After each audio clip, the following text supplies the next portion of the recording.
জীবনে কিছু করতে পারে না, জাস্ট ট্রাই করতে ভয় পায় বলে। আমার ফেলিয়ার তো আমি একসেপ্ট করে নিছি, তোমরা কেন একসেপ্ট করতে পারতেছো না আমি বুঝতেছি না। আমি আর 1000 ফেলিয়ার করতে আমি ভয় পাই না। আমার রাজনৈতিক ক্যারিয়ার শুরু করছি আমি এমপি পদপ্রার্থী থেকে। এই যে আমাদের একটা ছাগলের 3 নাম্বার বাচ্চার মতো বাঙালির কিছু লোকজন আছে যারা কিছু বুঝে না টুঝে না, তারপর ওই নামবে, যা দেখবে সোশ্যাল মিডিয়াতে ওইটাই লাফায়াটা ওইটা নিয়ে কথা বলবে। এটা হচ্ছে এটা দোষ হচ্ছে আমাদের ছোটবেলার প্যারেন্টিং এ, বুঝছো? সেটা হচ্ছে আমাদের বাঙালি প্যারেন্টসরা সাধারণত ছোটবেলায় শিখায় না how to accept your failure and how to celebrate your failure. এটা তো অনেক পরের বিষয়। অ্যাকসেপ্টেন্স ওরা এটাকে অ্যাকসেপ্টই করতে পারে না। হ্যাঁ, এই জন্য বাঙালি ম্যাক্সিমাম বাঙালিরা জীবনে কিছু করতে পারে না, জাস্ট ট্রাই করতে ভয় পায় বলে। কারণ ওরা ওই ফেইলারকে ভয় পায় যে আল্লাহ যদি ফেল করি, এই জন্য ট্রাই করে না, কিছু করতেও পারে না, শুধু সমালোচনা করে।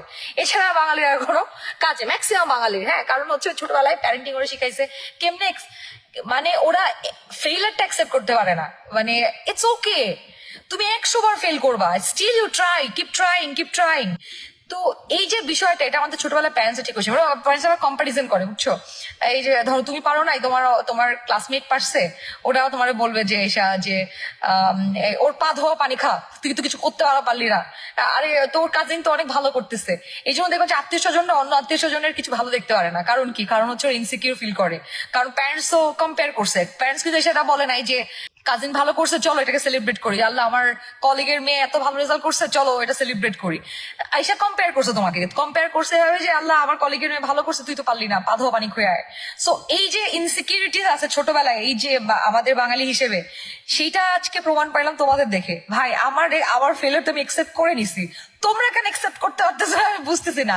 আইদার তোমরা আমার অনেক ভালোবাসো, নাহলে তোমাদের সমস্যা আছে ওই যে চাইল্ডহুড ট্রমা, যে কোনো নিজের ফেলিয়ার তো দূরের কথা, কারো ফেলিয়ারই তুমি একসেপ্ট করতে পারো না। I celebrate my failure and আমি আর 1000 ফেলিয়ার করতে আমি ভয় পাই না।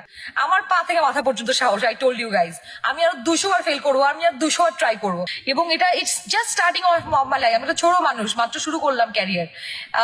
আমি যখন চুলটা পাকবে আমার, ধরো আমি ঠিক করে কথা বলতে পারবো না, তখন যাবো সংসদে, সমস্যা কি?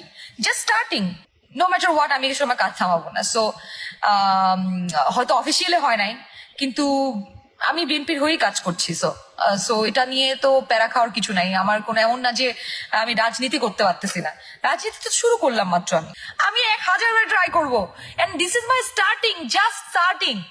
আমি আমার ক্যারিয়ার শুরু করছি, তুমি বুঝো বিষয়টা, একটা আমার রাজনৈতিক ক্যারিয়ার শুরু করছি আমি এমপি পদপ্রার্থী থেকে। তাহলে আমি কোথায় যেয়ে শেষ করবে তোমার বোঝা উচিত, বুঝছো ভাই? এটা হচ্ছে তোমার যারা সাকসেসফুল মাইন্ডেড, যারা আসলে সাকসেসফুল হয়, তাদের তাদের উইনার মাইন্ডসেট এরকম হয়। আর যারা লুজার মাইন্ডসেট, তারা ফেলিয়ারকে একসেপ্ট করতে পারে না, তারা ফেলিয়ার থেকে ভয় পেয়ে যায়, এবং ফেল করবে ভয়ে, কখনো পার্টিসিপেট করতেই পারে না। সো আমি ওই ফেলিয়ারের কাতারে না, sorry bro. I'm never afraid of trying something new and failing again and again. Anyways, আসলে আমি টু বি অনেস্ট, আমি দলের যে সিদ্ধান্ত সেটাকে আমি সম্মান করি, আমি বিশ্বাস করি ডেফিনেটলি তারা ওই নেতা কর্মীদেরকেই সম্মান করেছে যারা আসলে অনেকদিন ধরে কাজ করে আসছেন। So definitely they probably have their own reasons. আর আমাকে কিন্তু দল থেকে অনেক ভালোবাসা দেওয়া হয়েছে, অনেক সমর্থন দেওয়া হয়েছে। নেতাকর্মী আমাকে যেভাবে অ্যাকসেপ্ট করেছে, আমার জন্য এটা একটা বড় পাওয়া। সো সবার ভালোবাসা অলরেডি আমি পাচ্ছি। সো এটাই আমার জন্য আসলে উইন উইন সিচুয়েশন। সবাই আমাকে যেভাবে ওয়ার্ম ওয়েলকাম করছে।